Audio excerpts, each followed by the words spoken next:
C'est long, hein. Vous ne comprenez pas vraiment ce que vous regardez. Et pourtant, ça ne fait que quelques secondes. Internet, lui, ça fait plus de 14 ans qu'il essaye de percer ce mystère. Un mystère appelé Cicada 3301. En 2012, un étrange message apparaît sur 4chan. Bonjour, nous recherchons des individus hautement intelligents. Pour les trouver, nous avons conçu un test. Un message est caché dans cette image. Trouvez-le, et il vous mènera vers nous. Nous avons hâte de rencontrer ceux qui iront jusqu'au bout. Bonne chance. Signé 3301. Ce message va donner naissance à l'un des plus grands mystères d'Internet, Cicada 3301. Mais aujourd'hui, je ne vais pas simplement vous parler des énigmes, parce qu'après des années d'enquête et de recherche, le plus fascinant dans l'histoire de Cicada, c'est plutôt de comprendre qui se cache derrière tout ça.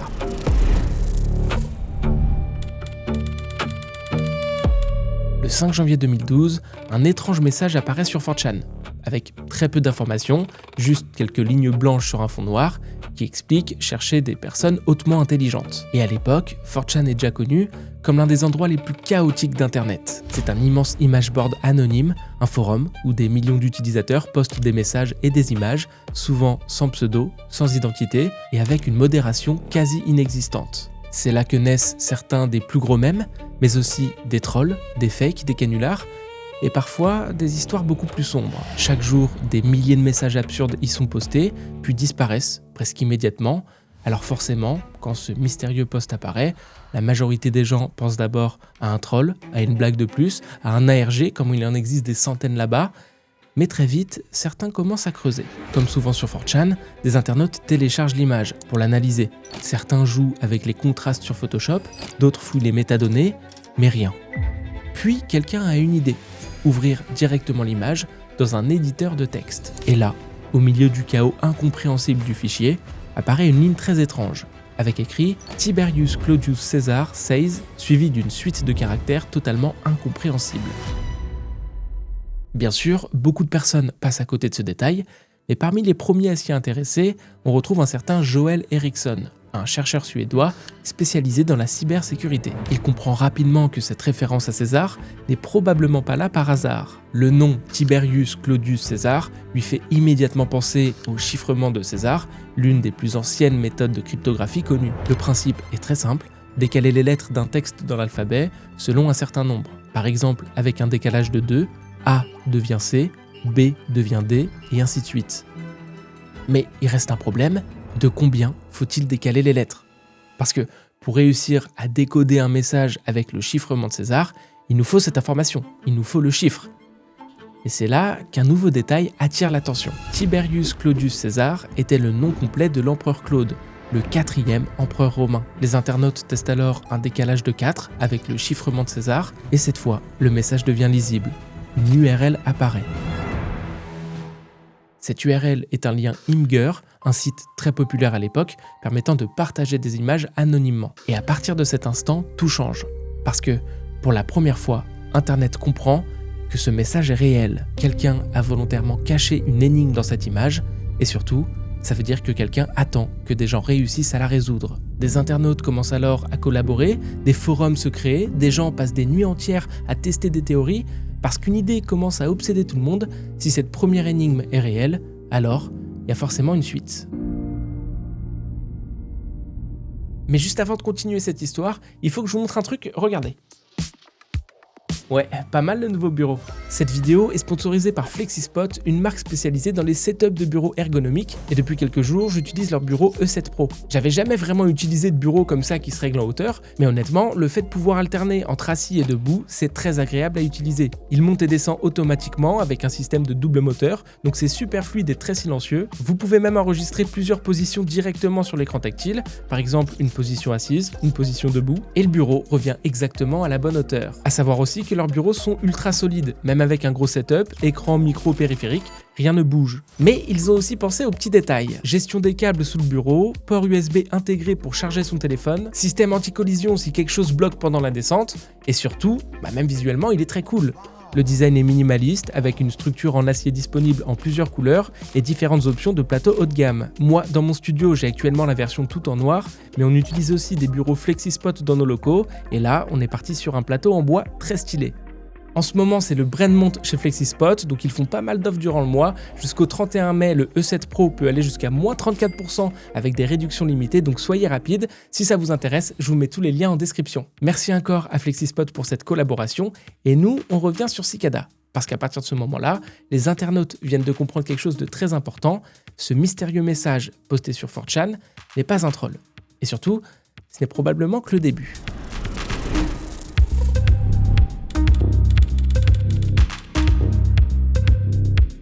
Pendant plusieurs jours, Internet tout entier tente de comprendre ce qui vient de se passer.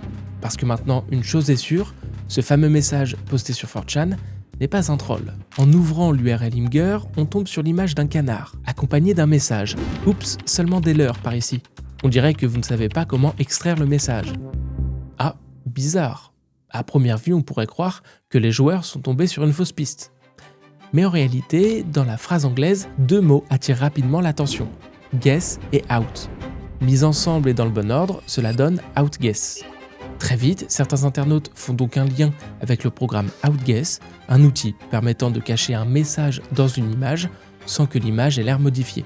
On appelle ça de la stéganographie. Les internautes téléchargent donc l'image du canard, la passent dans le programme Outguess, et là, un nouveau message apparaît. Ce message donne deux choses, un lien vers un subreddit et une longue série de nombres.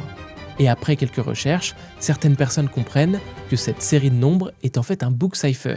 Un book cipher est un code qui ne peut être résolu qu'avec une suite de nombres et un livre précis. Les nombres indiquent généralement une position dans le texte, ça peut être une ligne, un mot ou une lettre. Mais du coup, problème, quel livre faut-il utiliser pour réussir à déchiffrer ce code ? Les internautes se rendent alors sur le subreddit indiqué pour y trouver des indices. Et là, ils découvrent plusieurs choses. Une page remplie de messages chiffrés et deux images. Ils se focalisent alors sur la première, qui s'appelle Welcome, et en la passant aussi dans Outguess, les joueurs découvrent quelque chose de très important, une clé PGP. Le PGP, Pretty Good Privacy, est un système de cryptographie utilisé pour sécuriser des messages sur Internet. Pour faire simple, quand un message est signé avec une clé PGP, n'importe qui peut vérifier en ligne qu'il provient bien de la bonne personne. Avec ce système, c'est impossible d'imiter l'auteur du message. Et ça, c'est très important, parce qu'à ce moment-là, l'histoire de Cicada a déjà fait énormément de bruit, et Internet est maintenant envahi de faux comptes prétendant être le vrai Cicada 3301. Et donc dès maintenant, et grâce à cette clé PGP, les joueurs pourront enfin distinguer les vrais messages des faux. Mais c'est pas tout. Ce détail révèle une première chose importante sur la mentalité de Cicada. Ils ne cherchent pas à aider tout le monde à suivre l'enquête, au contraire, si certaines personnes tombent sur de fausses pistes ou suivent des faux comptes, c'est pas leur problème. Cicada veut uniquement parler aux gens capables de comprendre et de vérifier eux-mêmes les informations. La deuxième image trouvée sur le subreddit donne un autre indice. La clé a toujours été sous vos yeux. Les internautes fouillent alors un peu partout, mais ne trouvent rien. Puis à un moment, un utilisateur remarque une bannière étrange tout en haut du subreddit. Une bannière remplie de symboles mayas. Et il faut savoir une chose, les mayas avaient leur propre système pour représenter les nombres. Un système avec des barres et des points. Chaque symbole correspond à une valeur précise. À partir de là, certains internautes commencent à comprendre le fonctionnement du code. Les symboles mayas donnent des nombres, et ces nombres semblent correspondre à des positions exactes dans le texte du subreddit, créé par Cicada. Les joueurs commencent alors à associer des chiffres, des lettres et des positions. Petit à petit, ils réussissent à reconstruire une sorte de clé secrète permettant enfin de déchiffrer les autres messages du subreddit. Et si là, vous êtes en train de vous dire que vous ne comprenez strictement rien à ce que je vous dis, vous inquiétez pas, c'est normal, vous n'êtes pas les seuls. C'est précisément à cette étape que beaucoup de joueurs ont décroché. Ça commençait vraiment à devenir trop difficile. Et c'est justement ça qui rend Cicada aussi fascinant. Chaque énigme donnait l'impression qu'il fallait à la fois être développeur, historien, cryptographe, et aussi un peu fou. Une fois les textes du subreddit décodés, les joueurs obtiennent un extrait d'un livre lié aux légendes arthuriennes. Et là, tout s'emboîte, on revient en arrière, je vous parlais tout à l'heure du fameux book cipher, on avait les nombres, maintenant, On a enfin le livre. Les nombres trouvés dans l'image du canard indiquent maintenant des positions dans ce livre. Les joueurs appliquent le code, lettre après lettre, et finissent par obtenir un message très simple « Appelez-nous », suivi d'un numéro de téléphone. Et ça, c'est un moment très important, parce que jusque-là, tout se passait en ligne. Mais maintenant, Cicada demande aux joueurs de faire quelque chose dans le monde réel, prendre leur téléphone et appeler un numéro. Alors aujourd'hui, ça peut paraître un peu anodin, mais en 2012, devoir appeler un numéro de téléphone inconnu trouvé au milieu d'une énigme sur 4chan, croyez-moi, c'est très perturbant. D'autant plus qu'à l'époque, les forfaits illimités n'existaient quasi pas, les gens utilisaient des crédits, et surtout, personne ne sait qui se cache réellement derrière Cicada. Certains pensent déjà à une organisation gouvernementale, d'autres imaginent un groupe de hackers, certains parlent même d'un piège, et malgré ça, certains internautes décident quand même d'appeler.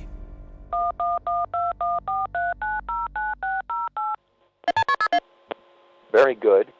You have done well. There are 3 prime numbers associated with the original final .jpeg image. 3301 is one of them. You will have to find the other 2. Multiply all 3 of these numbers together and add a .com on the end to find the next step. Good luck. Goodbye.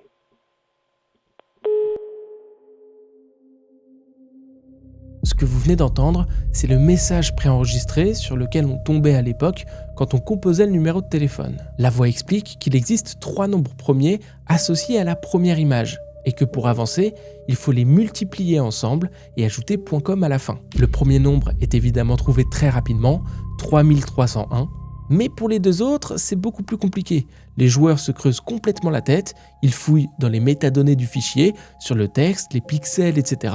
Et puis à force de tout avoir analysé, certains remarquent un détail presque trop simple. L'image mesure 503 pixels par 509 pixels, à savoir que 503 et 509 sont justement 2 nombres premiers. Ils multiplient donc 503 par 509 par 3301 et obtiennent ce nombre. Ils rajoutent ensuite comme convenu le .com à la fin et découvrent un nouveau site. Sur ce site, une image de cigale apparaît. C'est la première fois que le symbole de Cicada qu'on connaît aujourd'hui devient vraiment visible. Mais c'est pas tout, sur la page, il y a également un compte à rebours. Petite parenthèse d'ailleurs, je vous déconseille vraiment d'essayer de vous rendre sur le site aujourd'hui, parce que bien sûr, le site original de Cicada n'existe plus, mais le nom de domaine a été récupéré, et il redirige maintenant vers des pages un peu risquées, avec des logiciels malveillants et tout ça, donc bien sûr, le faites pas. Avant d'attendre la fin du compte à rebours, les joueurs passent bien sûr l'image de la cigale dans Outguess et découvrent un message. Vous vous êtes bien débrouillé pour arriver jusqu'ici. La patience est une vertu, revenez le 9 janvier 2012. Et à ce moment-là, les internautes comprennent qu'il n'y a plus rien à faire, juste attendre que le compte à rebours se termine.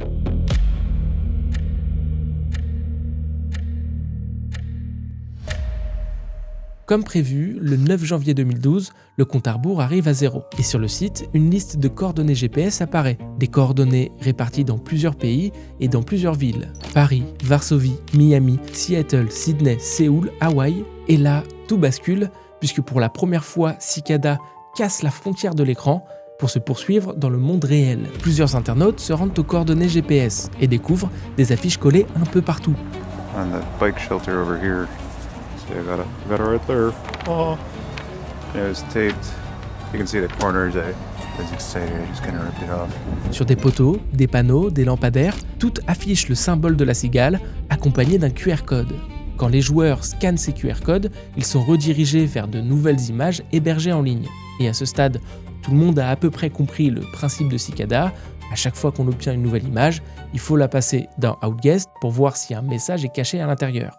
Et effectivement, de nouveaux textes apparaissent, mais cette fois, le ton change complètement. Les messages expliquent que les joueurs ont trop partagé leur découverte jusqu'à présent. Depuis le début de l'enquête, des milliers de personnes collaborent sur Reddit, 4chan et sur d'autres forums pour réussir à résoudre les énigmes ensemble.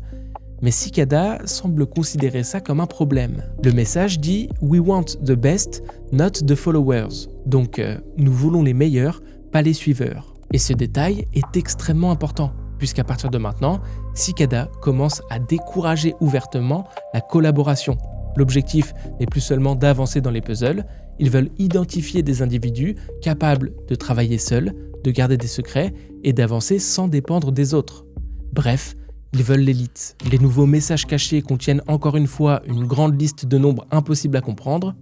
Les joueurs réalisent alors qu'ils sont face à un nouveau book cipher, mais cette fois, Cicada laisse des indices beaucoup plus précis. Le message parle notamment d'un poème sur une mort qui disparaît, destiné à être lu qu'une seule fois, mais aussi d'une œuvre liée à un roi. Les internautes commencent alors à fouiller un peu toute la littérature cyberpunk et les œuvres connues en lien avec la cryptographie et la disparition numérique, et très vite, un nom revient constamment, celui de William Gibson. William Gibson est un auteur culte de science-fiction cyberpunk, notamment connu pour Neuromancer, un roman qui a énormément influencé toute la culture hacker et internet. Mais surtout, il a aussi créé une œuvre beaucoup plus étrange, Agrippa, A Book of the Dead. Et là, tout correspondait parfaitement, parce qu'Agrippa n'était pas du tout un livre normal. Lors de sa sortie en 1992, l'œuvre était accompagnée d'une disquette contenant un poème numérique écrit par William Gibson. Et ce poème avait une particularité complètement folle pour l'époque, il était conçu pour ne pouvoir être lu qu'une seule fois. Quand quelqu'un lançait le programme sur un ordinateur, le texte apparaissait progressivement à l'écran, mais une fois la lecture terminée, le fichier se chiffrait automatiquement, rendant le poème inaccessible par la suite. Les joueurs comprennent alors que ce poème est probablement le livre servant de clé pour le nouveau book cipher.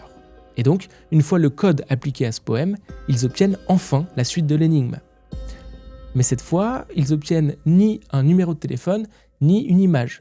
Ils obtiennent une URL se terminant par .oignon. Et là, ça change tout, parce qu'un site en .oignon n'est pas accessible depuis un navigateur classique. Il faut utiliser Tor, un navigateur spécial permettant d'accéder au dark web. Et quand les joueurs arrivent finalement sur cette page du dark web, ils découvrent un message très étrange. Cicada leur demande de créer une adresse mail totalement anonyme qu'ils n'ont jamais utilisée auparavant, puis de la renseigner directement sur le site. Le message précise ensuite quelque chose d'encore plus intriguant. Dans les jours suivants, chaque joueur recevra un numéro unique par email. Et avec ce numéro, ils pourront débloquer la prochaine étape de l'énigme. Et c'est là que l'histoire change complètement de dimension. Parce qu'à partir de ce moment-là, tout le monde ne reçoit pas les mêmes informations. Certaines personnes reçoivent effectivement un email de Cicada, mais d'autres ne reçoivent absolument rien. Ceux qui sont sélectionnés entrent alors dans une phase très privée du test, et Cicada impose une règle simple, interdiction absolue de partager les informations reçues. Si jamais on ne respecte pas ça, on est éliminé. À partir de ce moment-là, beaucoup de joueurs ont l'impression que Cicada cherche bien plus que de simples personnes capables de résoudre des énigmes.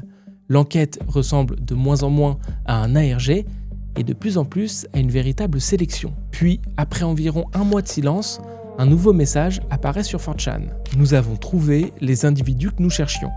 Et ensuite, plus rien. Silence total.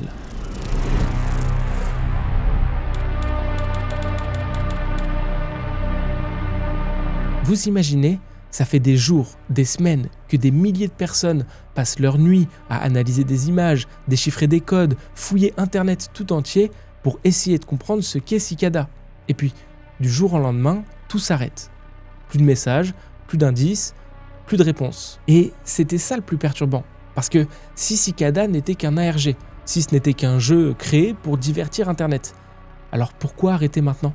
Pourquoi disparaître précisément au moment où l'histoire devient virale? C'est à ce moment-là que certaines personnes commencent à réaliser quelque chose d'étrange. Parce qu'en regardant toutes les épreuves depuis le début, Cicada ne semblait pas seulement tester l'intelligence. Il fallait savoir déchiffrer des codes, comprendre la cryptographie, utiliser des outils techniques, connaître certains concepts informatiques. Mais plus l'enquête avançait, plus quelque chose apparaissait derrière les énigmes.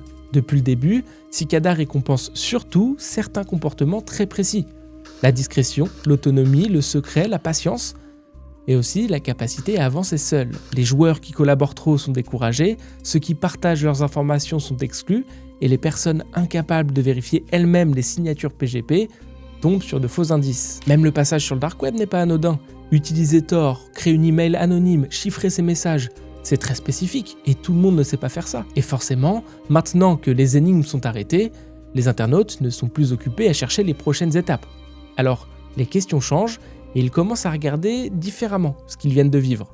Ils ne se posent plus la question de comment résoudre Cicada, mais plutôt, ils commencent à enquêter sur Cicada lui-même. Qui possède les connaissances nécessaires pour créer quelque chose de si complexe? Qui a les moyens de placer des affiches dans plusieurs pays en même temps? Pourquoi utiliser autant de cryptographie, de références à l'anonymat et à la littérature? Et donc, qui pourrait bien se cacher derrière Cicada 3301?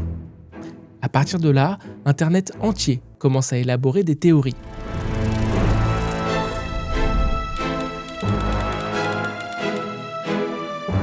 À ce stade, une chose est sûre, un simple troll n'aurait jamais pu organiser quelque chose d'aussi énorme. Là, on parle quand même d'énigmes extrêmement complexes, de cryptographie avancée, de serveurs, de sites cachés sur le dark web, d'affiches collées simultanément dans plusieurs pays du monde, mais aussi de références ultra précises à l'histoire, la littérature, l'informatique, la cybersécurité. Non, ça paraît fou. Toute cette histoire demande du temps, de l'argent, des compétences et surtout une organisation impressionnante. Et il faut se remettre une nouvelle fois dans le contexte de l'époque. En 2012, Internet n'est pas envahi par les réseaux sociaux. Il n'y a pas TikTok, il n'y a pas de créateurs de contenu qui cherchent à faire des millions de vues. Et donc, il n'y a pas vraiment non plus d'intérêt financier derrière tout ça. Les créateurs de Cicada ne vendent rien, ne demandent jamais d'argent, ne montrent jamais leur visage, ne cherchent pas la célébrité. Et justement, c'est peut-être ça aussi qui rend toute l'histoire encore plus crédible. Quelqu'un a vraiment dépensé du temps, de l'argent et des compétences énormes, mais pas pour faire le buzz ou pas pour devenir célèbre.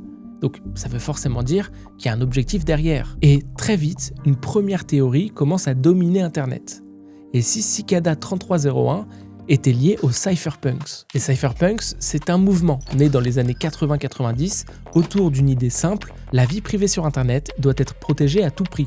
Pour eux, le chiffrement est une arme contre le contrôle, la surveillance et la disparition de l'anonymat. Et c'est vrai que quand on regarde Cicada, beaucoup de choses collent quand même. Les clés PGP, Tor, le dark web, les emails anonymes, les messages chiffrés, la méfiance envers les plateformes classiques. Même certaines phrases utilisées par Cicada ressemblent presque à des slogans cypherpunks. Et surtout, plusieurs personnes affirmant avoir été jusqu'au bout des énigmes expliquent que sur la fin, Cicada parlait énormément de vie privée, d'anonymat et de protection des données. Mais bon, évidemment, Internet ne s'arrête pas là. Parce que très vite, une nouvelle théorie devient encore plus populaire. Et si Cicada 3301 était lié à une agence gouvernementale, la CIA, la NSA ou une autre organisation du gouvernement? Et très vite, l'idée paraît crédible à beaucoup de gens. Parce que, on l'avait déjà vu dans le passé, les agences de renseignement comme ça avaient déjà utilisé des énigmes pour recruter. Pendant la Seconde Guerre mondiale par exemple, les services britanniques utilisaient des mots croisés extrêmement complexes pour identifier des profils capables de travailler à Bletchley Park. Et dans le cas de Cicada, certains détails intriguent vraiment. Le niveau des énigmes, la connaissance demandée, l'insistance sur la discrétion, et surtout, la capacité à travailler seul. Le profil recherché ressemble parfaitement à celui d'un cryptographe, d'un analyste ou d'un spécialiste du renseignement. Mais avec cette théorie, on a quand même un problème. Pourquoi une agence gouvernementale utiliserait 4chan, des symboles mystérieux et des textes presque mystiques? Et plus les internautes analysent Cicada, plus une nouvelle possibilité commence à apparaître. Et si tout ça n'était qu'en fait depuis le début une immense œuvre d'art, une sorte d'expérience sociale géante. Parce que c'est vrai que certaines parties de Cicada ressemblent beaucoup moins à du recrutement qu'à une mise en scène volontairement mystérieuse. Plus les internautes analysent des messages de l'organisation, plus ils découvrent des références étranges, de la poésie, des symboles anciens, des textes philosophiques, presque spirituels parfois. Bref, plus on avance et plus l'objectif semble devenir flou. Art, idéologie, recrutement, manipulation, jeu psychologique, personne ne sait vraiment. Mais certaines théories vont encore plus loin. Parce qu'avec le temps, des internautes commencent à remarquer certaines choses étranges autour des premiers solvers, c'est-à-dire autour des premières personnes ayant réussi à avancer dans les étapes, à résoudre les énigmes. Des internautes comprennent que certains de ces joueurs deviennent extrêmement influents dans la communauté, ils semblent comprendre les indices avant tout le monde, trouvent rapidement les bonnes pistes et paraissent parfois toujours savoir où chercher. Alors, une nouvelle théorie apparaît, et si certains de ces solvers n'étaient en réalité pas de simples joueurs, mais plutôt des créateurs infiltrés depuis le début. Une manière de guider discrètement l'enquête, d'entretenir le mystère, et surtout de s'assurer que l'histoire continue de se propager sur Internet. Mais malgré toutes ces théories, personne n'a jamais vraiment de réponse. Et avec le temps, Internet commence doucement à penser que l'histoire est terminée. Sauf que, précisément 1 an après le tout premier message, donc le 5 janvier 2013, Cicada réapparaît.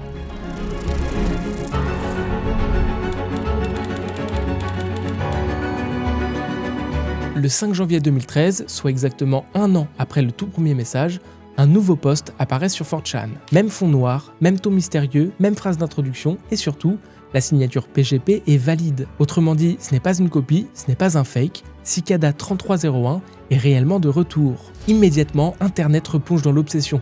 Mais cette fois, quelque chose est différent, les énigmes sont encore plus complexes et encore plus techniques. Cicada utilise maintenant des systèmes de chiffrement plus avancés, des fichiers audio, des analyses sonores, des données binaires et même un mini-système d'exploitation entièrement conçu pour cacher des indices. À certains moments, les joueurs ont même l'impression que les créateurs font exprès de vouloir perdre tout le monde. Mais surtout, les énigmes utilisent maintenant un vocabulaire beaucoup plus étrange. Cicada ne parle plus seulement de logique, de cryptographie et d'intelligence, mais les textes évoquent l'illumination, la sagesse, la dévotion et même le pèlerinage. L'organisation ressemble de moins en moins à un jeu d'internet ou à un mode de recrutement, mais de plus en plus à une idéologie. Puis après plusieurs semaines d'énigmes, Cicada disparaît une nouvelle fois.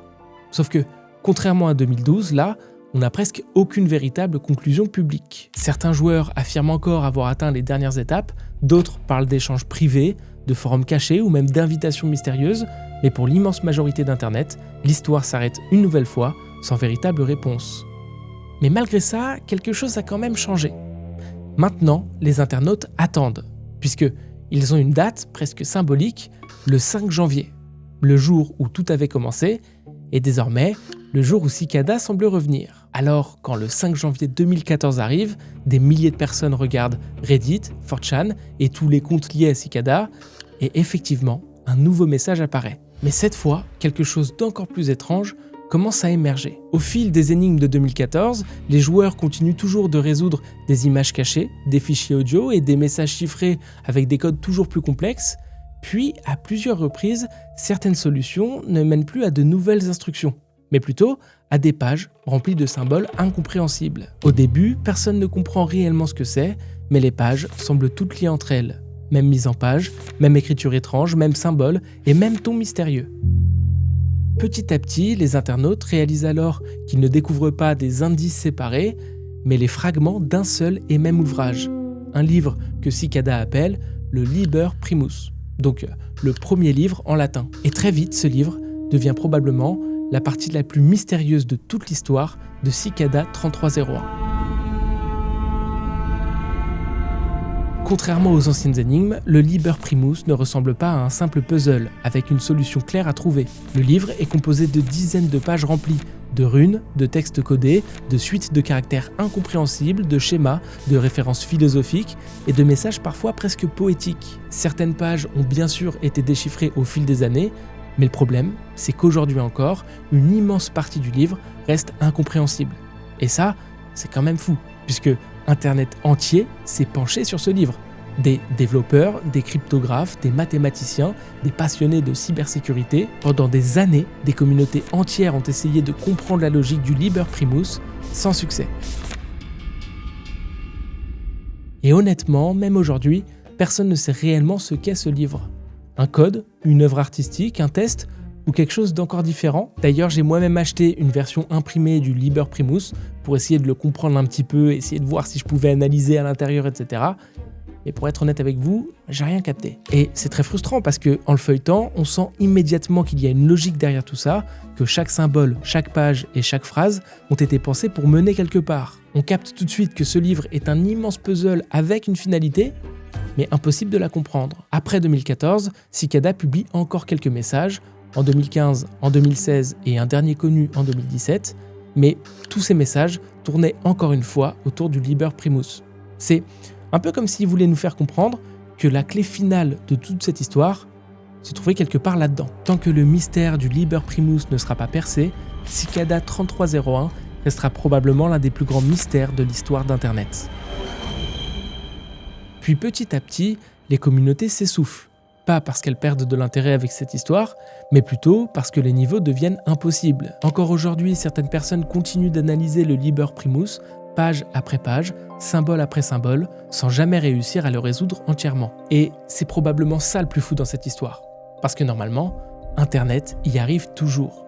Internet a déjà résolu des codes militaires, des ARG gigantesques ou même déchiffré des énigmes cryptographiques extrêmement complexes, mais pas le Liber Primus. C'est comme si Cicada avait volontairement créé quelque chose conçu non pas pour être résolu rapidement, mais plutôt pour survivre au temps. Et forcément, plus les internautes bloquent sur le Liber Primus, plus ils recommencent à se poser la même question qu'au début, qui se cache derrière Cicada 3301 ?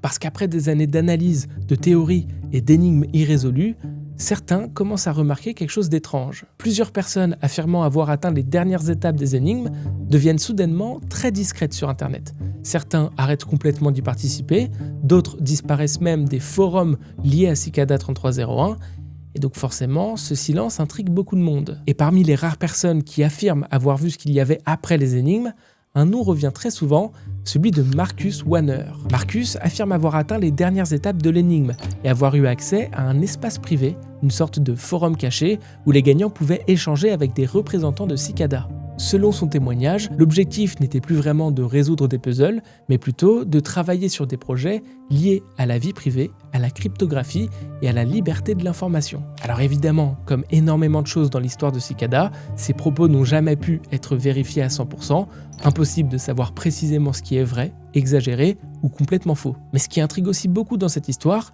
c'est que depuis, Marcus Wanner a quasiment disparu d'Internet.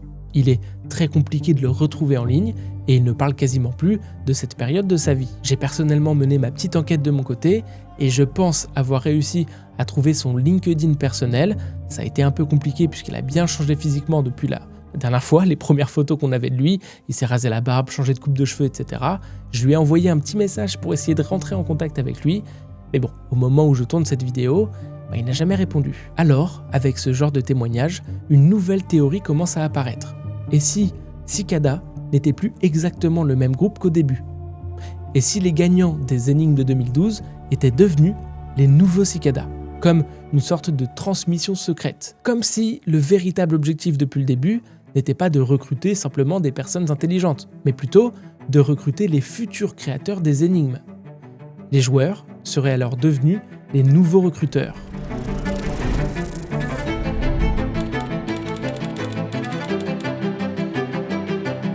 Plus les années passent et plus certaines personnes commencent à penser que le véritable problème de Cicada était peut-être là depuis le début. Parce qu'au fond, qu'est-ce que Cicada essayait réellement de faire? Recruter des hackers? Créer une société secrète? Former une élite intellectuelle? Ou alors construire une idéologie complète autour de la vie privée et de l'anonymat? Peut-être un peu tout ça à la fois, mais il y avait quand même un paradoxe.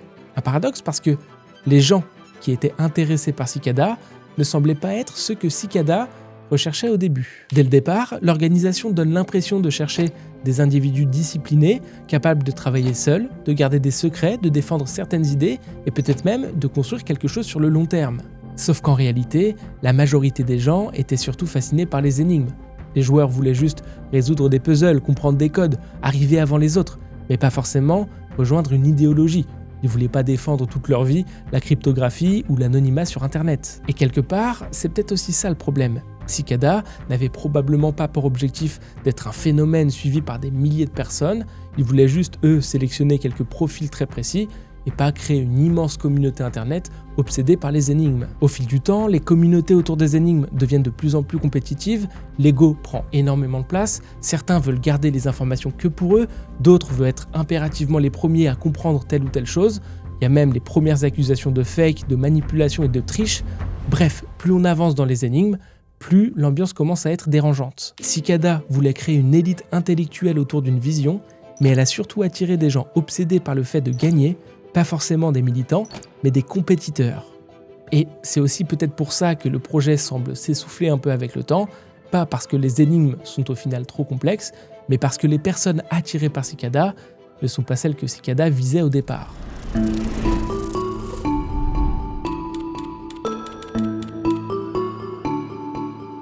Aujourd'hui, plus de 10 ans après le premier message posté sur 4chan, personne ne sait toujours qui se cachait réellement derrière Cicada 3301. Une agence gouvernementale, des cypherpunks, une expérience sociale, un groupe de hackers, une œuvre artistique devenue incontrôlable ou quelque chose de complètement différent.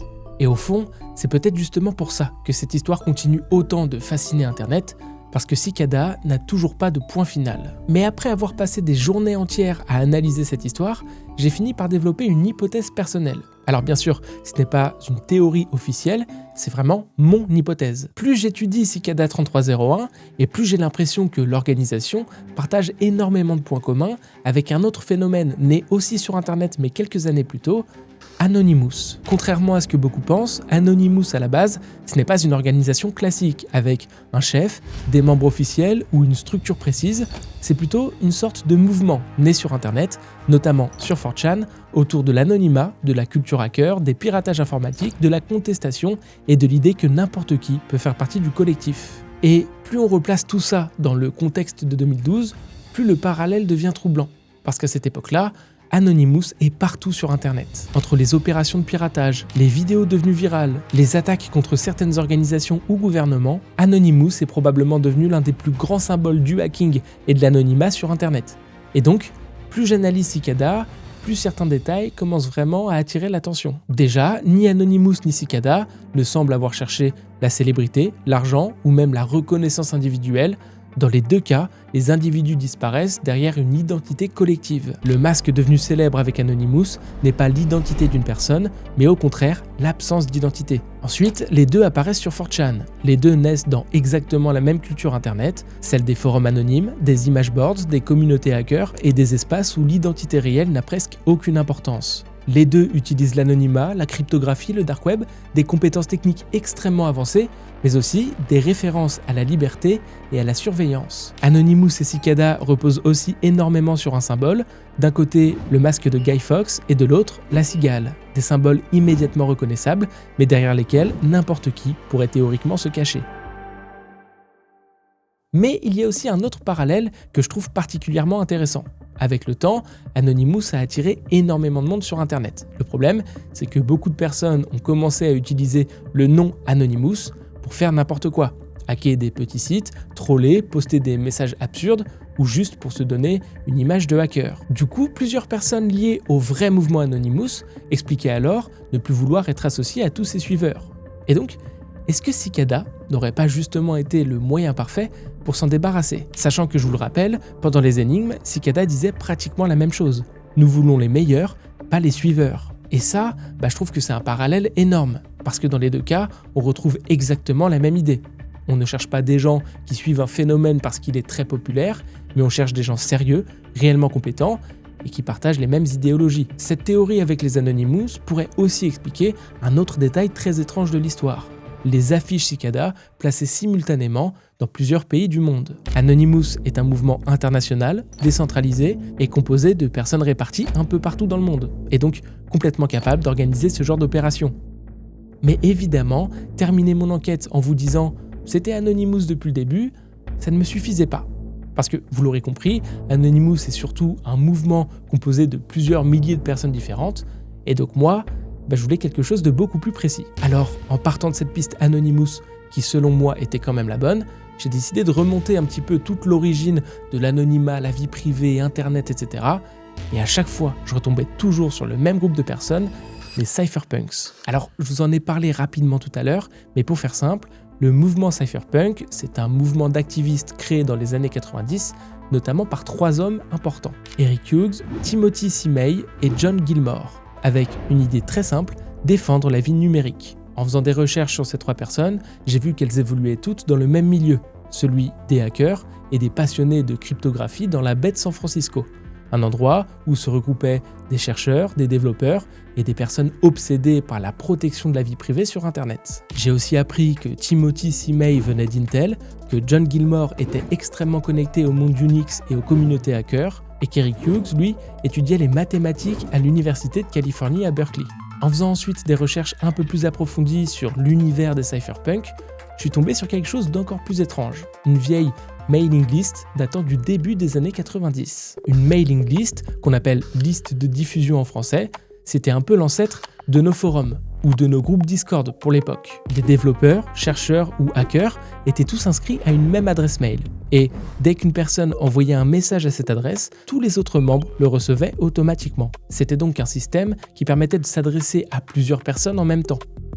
Encore une fois, on se remet dans le contexte des années 90, Pour l'époque, c'est ouf. Et donc, en parcourant les archives d'une mailing list datant de 1992 liée aux cypherpunks, je suis tombé sur quelque chose qui m'a immédiatement intrigué. Une certaine adresse mail contenait le mot cicada.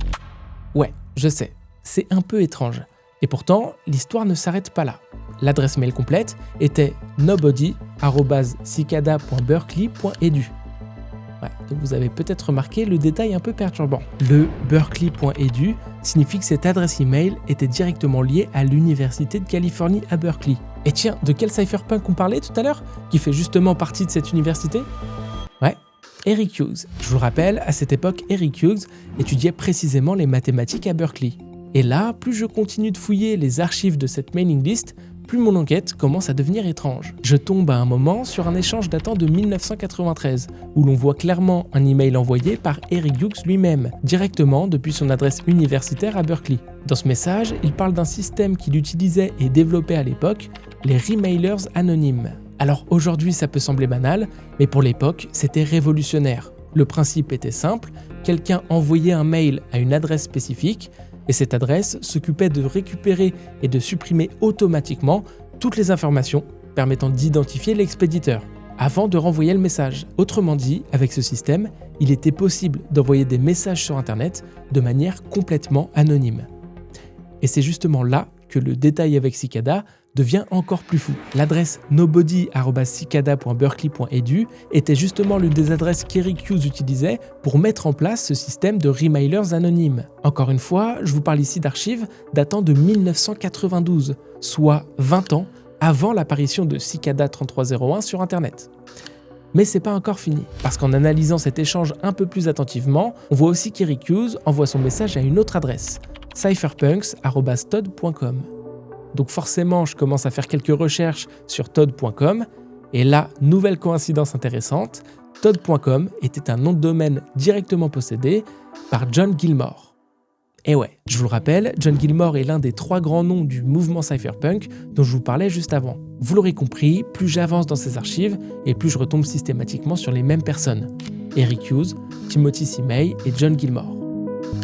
Mais bien sûr, je ne me suis pas arrêté là. J'ai ensuite commencé à faire des recherches un peu plus poussées sur le fameux todd.com de John Gilmore, et là, je me suis rendu compte que le site justement todd.com était encore actif. Honnêtement, quand on arrive dessus, on comprend immédiatement que c'est un très très vieux site. Rien qu'au design, on voit qu'il date quasiment du tout début d'Internet. Et ça se confirme d'ailleurs parce que j'ai vérifié, et le domaine todd.com a été enregistré le 18 août 1987 par John Gilmore lui-même, ce qui en fait aujourd'hui l'un des plus vieux domaines en .com encore actif au monde. Et je peux vous dire une chose aussi, en parcourant le site todd.com, on comprend rapidement que John Gilmore était quelqu'un d'extrêmement technique, et surtout d'extrêmement avancé pour son époque. Dessus, il parle de cryptographie, de système Unix, de sécurité informatique, de protection de la vie privée, bref, tout l'univers des cypherpunks est déjà là. Mais ce n'est toujours pas fini, puisqu'en allant tout en bas du site, je suis tombé sur une section intitulée My PGP Key. Parce que oui, John Gilmore faisait partie des toutes premières personnes à utiliser et promouvoir le PGP sur Internet. Et évidemment, quand j'ai vu ça, impossible de ne pas refaire immédiatement le lien avec Cicada 3301. Je vous le rappelle, dans les énigmes de Cicada, les clés PGP jouaient un rôle très important. Bon, à ce stade, on est d'accord, il commence à y avoir beaucoup d'éléments qui se relient entre eux. Et pourtant, il reste encore un détail très troublant dont je ne vous ai pas parlé. Comme je vous l'ai dit tout à l'heure, le dernier véritable message de Cicada date de 2017. Ça, on le sait, et depuis des années, l'organisation revenait presque systématiquement tous les ans. Alors, forcément, la question qu'on peut se poser, c'est pourquoi est-ce qu'en 2018, ils ne sont pas revenus ? Et bien justement, là aussi, il y a une grande coïncidence. Timothy C. May, la 3e grande figure du mouvement cypherpunk aux côtés d'Eric Hughes et de John Gilmore, est décédé en 2018. Et il y a quelques mois d'ailleurs, Joel Eriksson, le chercheur en cybersécurité suédois dont je vous parlais au début de la vidéo, l'une des premières personnes à avoir apparemment réussi les énigmes de Cicada, a donné une interview très intéressante. Dans cette interview, publiée il y a 7 mois, Joel Eriksson explique que selon lui, la personne à l'origine de Cicada n'est probablement plus là aujourd'hui. Il pense qu'elle est décédée. Il explique même que ça pourrait être la raison pour laquelle il ne s'est rien passé après 2017. On est un peu sur la même théorie. Et surtout, il rajoute quelque chose de très important. Selon lui, il pourrait y avoir effectivement une personne à l'origine de Cicada, un cerveau derrière toute cette histoire, mais aussi plusieurs personnes qui graviteraient autour. Vous l'aurez compris, plus je creuse cette histoire, et plus les routes finissent toujours par ramener vers les mêmes personnes.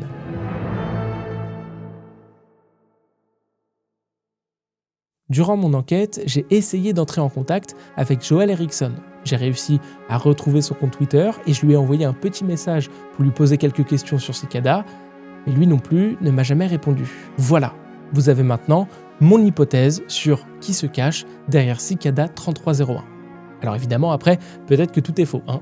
Mais bon, je pense qu'en tout cas, je suis sur une piste pas très loin de la vérité. Et au fond, j'ai envie de dire, peu importe si mon hypothèse est vraie ou fausse, il reste tellement de mystères autour de Cicada 3301.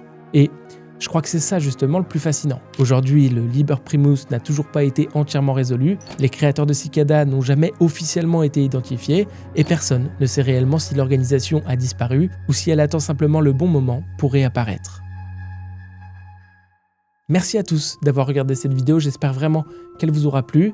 Si votre cerveau va exploser tout comme le mien, n'hésitez pas à mettre un maximum de commentaires et de likes. En tout cas, moi j'ai beaucoup aimé ce format, et si vous voulez que je fasse d'autres vidéos de ce type, faites-le moi savoir aussi en commentaire. Moi je vous laisse maintenant et je vous dis à très vite pour une prochaine vidéo. C'était Kinui. Ciao tout le monde.